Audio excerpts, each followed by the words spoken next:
Três, dois, um, e está no ar mais um episódio do nosso podcast Isla Convida. Sejam muito bem-vindos. Hoje a minha convidada costuma estar aqui à conversa, a entrevistar pessoas, mas hoje ela é a minha entrevistada. Filipa Martinho, olá. Olá, Marcos. Olá, bem-vinda ao Isla Convida. É a primeira vez que Estou neste papel, estás é neste verdade. papel. Como é que te sentes? Sinto-me bem. Também sabe bem. Bom, na verdade, dois amigos aqui à conversa. Filipa, nós escolhemos aqui o tema da preparação para a época de exames, porque nesta altura há muitos alunos do Isla Santarém Instituto Politécnico a prepararem-se para os exames ao longo de todo o mês de fevereiro. E é importante nós falarmos sobre isso e também partilhar com os nossos alunos algumas ferramentas, algumas aprendizagens que possam ser úteis. Qual tem sido para ti, enquanto professora, a maior aprendizagem que tens tido com os alunos nesta época de exames? Se é que algo te tem surpreendido? Eu acho que aquilo que me surpreende muitas vezes é duas coisas. Uma, alunos que trabalham bastante, mas depois não conseguem atingir os resultados académicos que seriam os desejáveis. Que são alunos que se esforçam, que vêm às aulas, portanto, e que têm... vê-se que têm esforço e dedicação naquilo que estão a fazer. E depois temos um bocadinho outra situação, que é os alunos que fazem todo este processo e muitas das vezes, por algum motivo, e já podemos falar sobre isso, no dia do teste bloqueiam, não conseguem responder da forma adequada. Eu acho que aqui há dois motivos diferentes, não é? Uns, se calhar, não têm os métodos de estudo adequados e os outros é a parte emocional e a ansiedade que bloqueia aqui depois o seu resultado. Eu acho que esta situação é aquela que, nesta altura, se verifica sempre mais relacionado com estas questões que estamos aqui a falar hoje. Um exame é um momento que requer uma preparação diferente do que é uma avaliação ao longo do semestre, por exemplo? Assim, por norma, os exames abrangem toda a matéria que foi dada no semestre, não é? Claro que pode haver aqui várias modalidades que o docente define para exame, mas normalmente o exame vai avaliar toda a matéria que foi dada no semestre. Enquanto que os alunos, quando têm aproveitamento na avaliação curricular, há vários momentos ao longo do semestre. Por isso é que é importante eles trabalharem e acompanharem o semestre por isso mesmo, porque a forma de ter resultados mais consistentes, eu vou-lhe chamar assim, com sucesso, é completamente diferente ser ao longo do semestre ou ser só em exame final, mas que não é impossível. Na qualidade de professora, aqueles que têm uma avaliação positiva ao longo do semestre e que estão dispensados de ir a exame, ainda assim tu recomendarias esses alunos irem a exame para eventualmente melhorarem a nota? Depende, às vezes, essa é uma pergunta muito pertinente.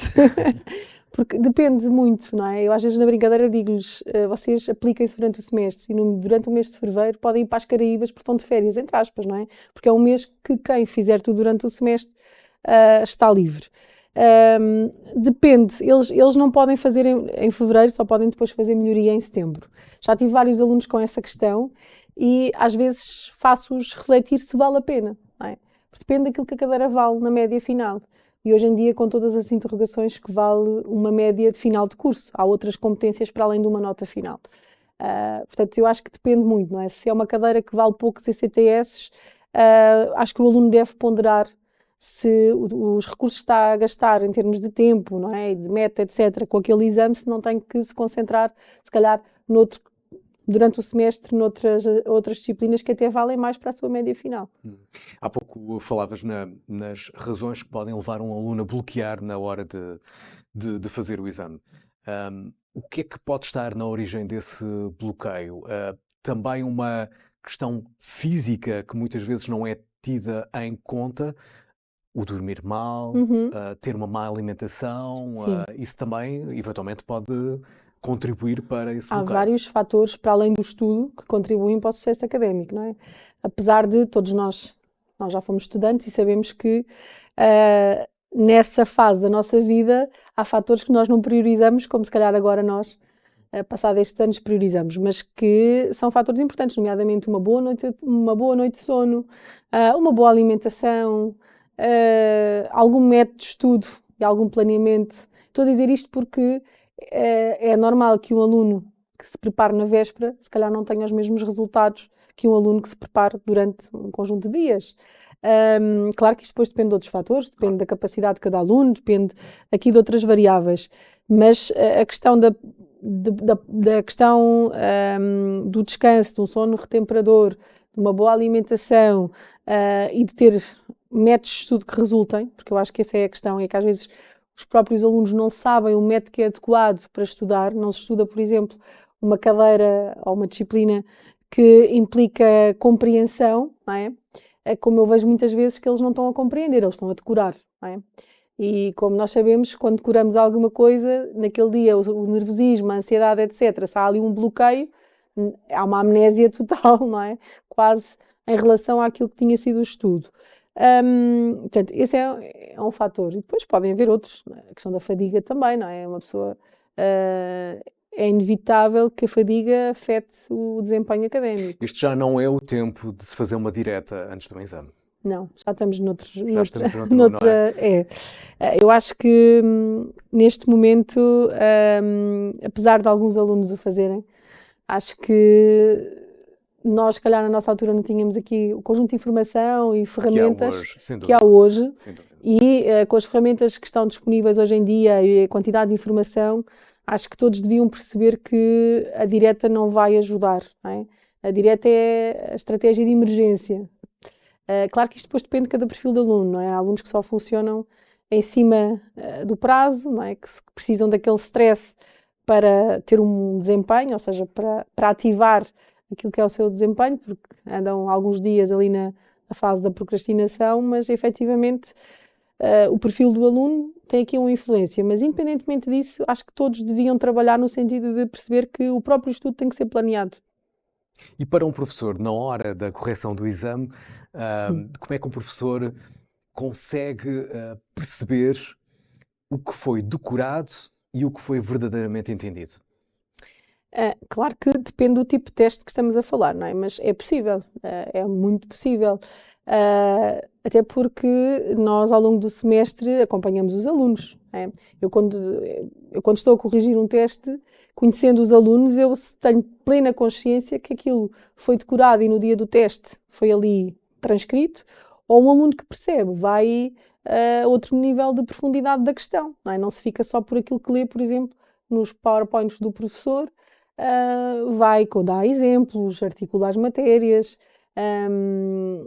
tem ali outro grau de desenvolvimento da resposta. Decorar normalmente limitam-se a frases que estão já feitas nos apontamentos que têm, nos PowerPoints dos docentes, passa muito por aí. É fácil de perceber. Até porque nós conhecemos os alunos, não é? Certo, claro. Há essa relação muito próxima aqui no Isla Santana Instituto Politécnico entre o professor e o aluno. Eu estava aqui a lembrar-me do método. Como é que cada aluno pode criar o seu próprio método? Porque eventualmente um colega meu que seja muito próximo e que tem boas notas, eu posso eventualmente ter a tentação de replicar o seu método, mas cada um é como cada qual e, portanto, o que resulta com o outro pode não resultar comigo. Connosco. Aí eu acho que tem que haver aqui também algum conhecimento, não é? Autoconhecimento. Autoconhecimento é fundamental. É importante, e eu acho que o problema começa logo aí, ou o desafio, não lhe vamos chamar um problema, que é, muitas vezes os alunos não conhecem as suas limitações, as áreas onde são verdadeiramente bons, e isso faz com que muitas vezes façam aquilo que é usual, que é, quando eu sou bom numa coisa, é aquilo que me motiva mais a estudar. Por exemplo, naqueles que eu sou menos bom, vou criar uma barreira, vou criar uma resistência, e se calhar o grau de investimento, onde devia ser maior, é onde é melhor. Isto é uma das coisas que eu vejo muitas vezes. Depois de descobrir o método, eu acho que passa muito também por esse autoconhecimento e eu perceber, ok, com aquele colega funciona muito bem, por exemplo, fazer apontamentos e fazer resumos, mas eu só assim para mim não é suficiente, porque sou uma pessoa, por exemplo, mais de memória auditiva, então eu se calhar vou ter que ler em voz alta, não é? Portanto, este tipo de estratégias, às vezes é preciso também serem testadas. Eu só consigo perceber se funciona comigo se as testar. Exatamente. Bom, e também é um bom pretexto também para falarmos de um projeto muito, muito importante que existe aqui no seio da nossa comunidade, que é o Gabinete de Psicologia. Portanto, os alunos podem, não é só quando precisam necessariamente de ajuda Uhum, do ponto de vista mental, digamos assim. Um psicólogo pode ajudar, juntamente nesse processo de autorreflexão, uhum, pode ajudar o aluno a criar a sua estratégia de sucesso, claro que sim, não é? Fazendo perguntas poderosas que possam ter esse estado de consciência. claro que sim. E sei que o nosso psicólogo faz isso, portanto, muitas das vezes, trabalhando aqui, às vezes os alunos até chegam, já tive essa conversa com ele, e às vezes os alunos até chegam com outras queixas, vamos assim chamar, mas às vezes a questão vai dar um bocadinho a estas situações, do sucesso académico, daquilo que podem fazer para melhorar os seus resultados, depois também dependendo daquilo que é o perfil do aluno, há alunos que são muito exigentes com eles próprios, e isso também cria aqui uma dificuldade muitas vezes em atingir resultados, não é? Porque se eu tenho um perfil muito perfeccionista, eu nunca estou satisfeito com aquilo E essa pode que ser a origem da consigo. ansiedade, não é? E Ou essa pode sofrer por ser, antecipação. e essa pode ser o motivo e a origem dessa situação. Mas sim, o Gabinete de Psicologia faz esse trabalho. O psicólogo pode ajudá-los nesse sentido, mas para além disso, nós também, quer através dos docentes, que muitas vezes tentam dar aqui algumas ferramentas e até apoio ao estudo. Como disseste há pouco, há aqui uma grande proximidade, não é, na comunidade académica e através do próprio docente, que muitas vezes lhes disponibiliza ferramentas para eles poderem estudar, exemplos para poderem fazer exercícios, por exemplo, disciplinas que implicam mais raciocínio numérico, por exemplo, e até mesmo através de outro programa que nós temos, que é o programa de mentoria, não é? Que também muitas das vezes este apoio entre mentores e mentorados também permite isso. Não permite só a parte mais de lazer e deles se integrarem, também permite esta ajuda ao nível daquilo que é a promoção do sucesso académico. Não, o lazer pode vir depois para celebrar o sucesso, Exatamente, mas exatamente, depois, exatamente. depois, falávamos agora da ansiedade, aquele estado emocional que muitas vezes dá aqui a volta ao estômago. Como é que nós podemos jogar isso a nosso favor? Como é que podemos transformar a ansiedade numa oportunidade? É dar-lhe um significado diferente? É perceber eventualmente agarrar aquele estado e dizer, ok, se eu estou assim é porque isto é importante para mim e eu vou superar isto. Ou seja, há aqui uma forma também sempre de darmos a volta ao texto, eventualmente. Sim, a ansiedade, eu não vou dizer que é positiva, mas pode ser encarada como algo normal, desde que não bloqueie o nosso Claro, comportamento, não claro. é? Pronto. Portanto, quando estamos a falar de níveis de ansiedade em que há um bloqueio do comportamento, aí sim já estamos a falar de alguém que precisa de estratégias para lidar com a ansiedade e que hoje em dia é uma patologia que está muito na ordem do dia e os estudantes, não só do ensino superior, mas vamos nos focar nestes, temos muitas situações dessa natureza. Mas um bocadinho de ansiedade, ou até mesmo de stress, eu vou-lhe chamar de stress, que acho que aqui o stress se aplica melhor, é importante muitas vezes para estimular o comportamento. É aquilo que nos faz, de certa forma, agir, não é? Portanto, é aquilo que ativa o nosso organismo. Portanto, se eu não tiver nenhum stress aqui, não há este fator de adrenalina. Depois há aqueles alunos, que era aquilo que eu dizia há pouco, que só funcionam quando o stress começa a aumentar e a performance também. Mas há uma altura em que, se o nível de stress continuar a aumentar, a nossa performance ao fim de algum tempo vai diminuir. O bloqueio Nós vai não temos, aumentando nós não e não temos, conseguimos desbloquear. começa a haver Sim. aqui um bloqueio, começa a haver uma fadiga, a pessoa está sempre sob aquela pressão, sobre aquele fator. Agora, há aquela zona do stress bom, que todos nós lidamos com ele bem. Temos é que ter estratégias depois para o conseguir minimizar. E é isso que alguns estudantes às vezes não têm. Olha, vamos ajudar os nossos alunos a perceber em determinadas circunstâncias o que é que eles podem fazer. Eventualmente um aluno que se preparou muito bem, que está muito confiante, mas por alguma razão entrou na sala, sentou-se, pegou na caneta e num enunciado e teve uma branca. O que fazer nestas situações? O que é que o aluno pode fazer para desbloquear este estado? sei lá, é respirar fundo, É assim, deve ter a capacidade aí de tentar acalmar, não é? Portanto, ou seja, ter aqui a capacidade, ter algumas técnicas de relaxamento pode ser importante, não é? Às vezes até mesmo técnicas de respiração podem funcionar. Mas há situações em que isso não vai funcionar, não é? Porque há alunos que bloqueiam e já não vão conseguir passar dali. Já vi situações em que acabam por entregar o teste em branco. Agora, nessas situações, eu acho que é importante perceberem porque é que isso aconteceu. isso. E depois, quando vamos ver, já tive conversas com alguns desses alunos, aquilo que percebemos é uma noite mal dormida, a estudar sobre pressão na véspera, muitas vezes horas a estudarem, alimentarem-se mal, não é? Portanto, todas estas questões podem depois originar esse bloqueio. Claro que às vezes o não compreender a matéria e o decorar, como eu falava há pouco, portanto, tudo isto são fatores que podem levar a esse bloqueio. Agora, no momento, o que é que pode fazer é tentar acalmar-se, não é? Ler com calma o enunciado, perceber daquelas questões quais é que pode responder, se há uma que bloqueia, passar à seguinte, porque às vezes bloqueiam na primeira e depois ficam ali, não é? Passa à seguinte, não é? Tente fazer o máximo que conseguir. Às vezes eu até costumo dizer, façam, mesmo não se lembrem daqueles conceitos, escrevam aquilo que se recordam e que sabem explicar por palavras vossas sobre essa matéria. Portanto, tem que haver esta capacidade de tentar minimizar esse stress, esse bloqueio e fazer alguma coisa, mas nem sempre é possível. Eventualmente, estava aqui a lembrar-me, a ouvir-te, a pensar que se eu ficar bloqueado numa determinada pergunta, eu posso eventualmente começar a escrever só mesmo para desbloquear e eventualmente a meio da minha resposta eu posso encontrar o caminho que era o caminho que eu procurava desde o início. Isso pode acontecer? Claro que sim. Às vezes é mesmo isso que acontece. Passam à pergunta seguinte, por exemplo, do teste, e depois no final, afinal, agora já me recordei o que é que eu queria escrever. Esses bloqueios, volto a dizer, podem ter aqui muitas origens e depende de cada situação e de cada perfil do estudante e perceber como é que estuda, etc. Mas é possível, não é? E é preferível deixar uma pergunta por fazer do que deixar um teste inteiro. Exato. Na preparação do exame, é também fundamental fazermos aquilo que nós mais gostamos. O desporto é importante, portanto, eventualmente correr, ter essa disciplina da corrida, do exercício físico.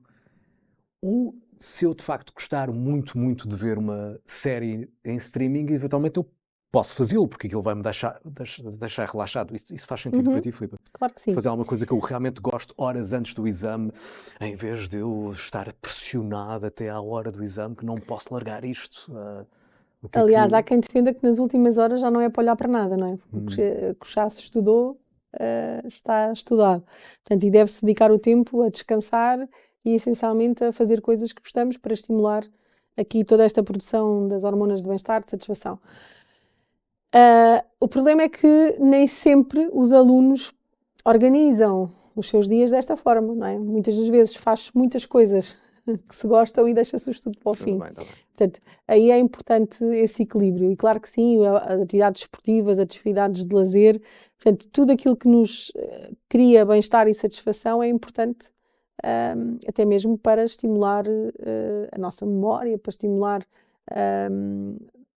todas aquelas competências que são necessárias, nomeadamente até cognitivas, por exemplo, às vezes ler sobre outras coisas. É importante para me dar mais capacidade cognitiva de compreensão das questões, maior capacidade de escrita.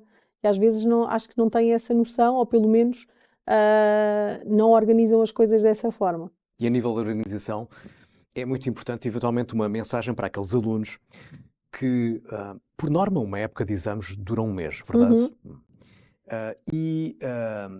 Essa época de exames equivale, digamos assim, a uma pausa letiva para a preparação desses exames.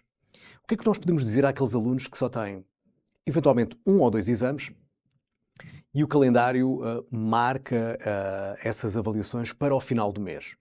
E eu, no arranque do mês, posso vir a pensar, eventualmente isso é o mais fácil, que é ainda me faltam largos dias, faltam ainda muitas semanas, eu tenho muito tempo para me preparar. Isso comporta um risco, não? Comporta, porque às vezes, quando se depois começa a estudar, descobre-se que há ali matérias mais difíceis e que se calhar até precisam de algum esclarecimento adicional ou precisam de aprofundar mais aqueles conhecimentos e depois já não têm tempo. Portanto, aquilo que eu aconselharia era que, assim que sabem as cadeiras que vão a exame, que possam revisitar as matérias e perceber se verdadeiramente estão à vontade para estudar só uns dias antes ou se precisam começar a estudar de forma mais planeada e distribuída ao longo do tempo. É importante. Olha, e depois no momento da avaliação, vem a nota, e a nota não tem que ser necessariamente uma negativa. A nota até pode ser bem positiva, não corresponde à expectativa que o aluno criou. Como é que o aluno pode transformar isso numa oportunidade em vez de, eventualmente, logo ceder àquilo que é o mais fácil, que é aquela frustração de eu não ter tido a nota que eu quis ou que eu merecia? Como é que o aluno pode transformar isso numa oportunidade até para ter resultados melhores numa próxima? Eu acho que a primeira coisa é perceber onde é que falhou, não é? Ou seja, perceber, face àquilo que eram as suas expectativas, quais é que foram as respostas em que errou. E isso o aluno pode fazê-lo, pedindo uma consulta de prova ao docente e perceber, não é? De forma acompanhada pelo professor, quais foram as perguntas onde não respondeu de forma adequada ou não teve a cotação máxima. Portanto, a oportunidade passa por aí, que é perceber onde é que eu não tive a cotação máxima, não tive o desempenho que era máximo, para perceber onde é que eu posso melhorar. Portanto, a oportunidade passa por aí, é onde é que eu errei e onde é que eu posso melhorar. Porque a gestão das expectativas é sempre algo que cria muita frustração e muitas vezes também esse sentimento quase de estudei muito e foi inglório, não é? Às vezes há alunos que se sentem até quase injustiçados. Porquê? Porque não viram onde é que erraram e estão com aquela expectativa. Já vi situações que porque o professor não me cotou a cotação, depois há a questão da comparação, das notas, que também é outra questão. Portanto, acho que se devem focar na sua situação, primeiro que tudo, e perceber onde é que erraram, para perceber onde é que podem melhorar a seguir. Olha, lembrei-me aqui sobre o método de estudo, e estava aqui a lembrar-me de uma ideia que há quando nós conduzimos, não é? E há aquela ideia de fazer uma pausa ao fim de 2 horas de condução. Isso no estudo também faz sentido. Não estou a dizer que sejam 2 horas, mas há Claro que sim, é importante fazer pausas. fazer pausas. Até porque a nossa capacidade de atenção e de concentração, Claro. não é constante. Portanto, ninguém consegue estar com a mesma atenção e com a mesma capacidade de compreensão, de memorização, etc., horas a fio. Portanto, é importante fazer pausas, é importante descansar, lá está a fazer outras coisas, introduzir ali no estudo, porque senão aquilo que vai acontecer é, ao fim de algum tempo, vai haver todos os fatores de distração vão ser prioritários em relação àquilo que se está a fazer. É normal, nós desfocamos a nossa atenção e então hoje ainda pior, não é? Hoje em dia as pessoas têm muita dificuldade em estar concentradas e atentas a algo. E essa dificuldade pode estar associada, por exemplo, ao scroll nas redes sociais, não é? Sim, aos telefones. Estamos tão dependentes hoje em dia da tecnologia que eventualmente parece uma utopia nós pedirmos aos nossos alunos para, no momento em que estudem, eventualmente deixar o telemóvel longe. Pode ser uma boa ideia, não é? Até para não haver Nós podemos pedir, mas eles não vão conseguir. o modo voo, não é? O modo voo, Eles não vão conseguir. nós associamos o modo voo só quando estamos a viajar de avião, não é? Mas o modo voo pode ser muito poderoso, por exemplo, nestes momentos, que é desligar mesmo o Sim, telemóvel, não é? sim.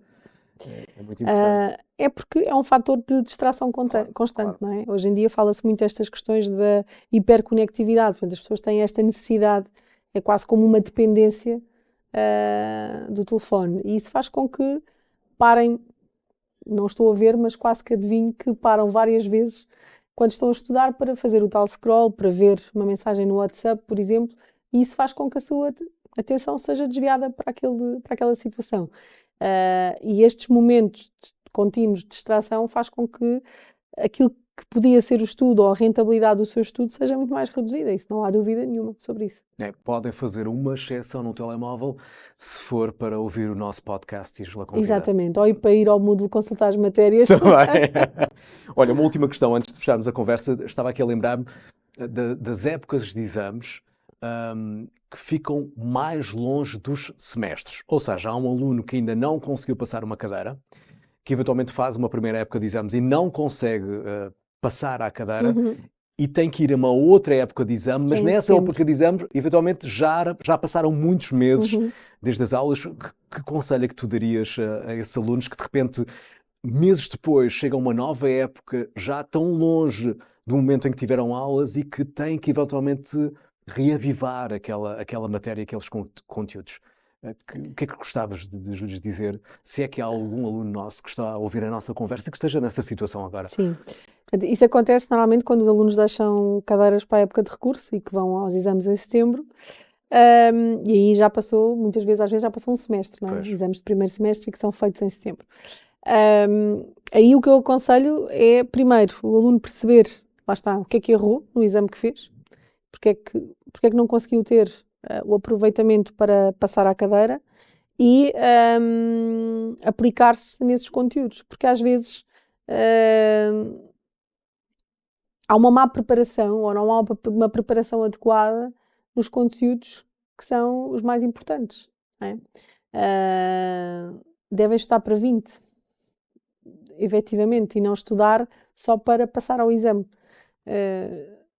E às vezes isso não é feito dessa forma, portanto, estudam numa lógica de, já sei esta parte, então se calhar já consigo ter positiva. Claro que sim, ter positiva é importante, mas havendo este espaço temporal, podem preparar-se de outra forma.